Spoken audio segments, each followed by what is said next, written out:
С предложением присвоить Эмомали Рахмону звание Героя Таджикистана во второй раз выступили участники научно-практической конференции на тему «Опыт примирения таджиков и вопросы обеспечения политической стабильности в современном мире», которая прошла 22 июня в Худжанском государственном университете. В работе конференции участвовал и глава Сагдийской области Раджабой Ахмадзада. Об этом сообщает пресс-центр председателя области.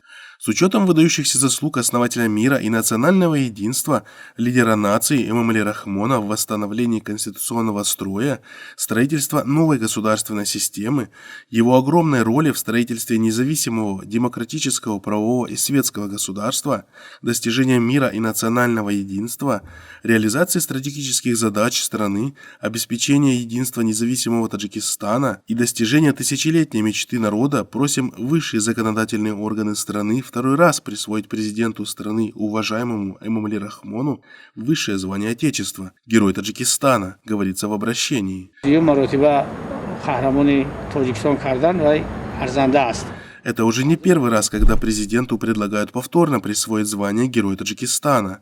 Еще в 2019 году молодежь Куляба и Турсунзаде обратилась к парламенту и правительству с аналогичным предложением. Помимо этого, его не раз пытались номинировать на Нобелевскую премию мира.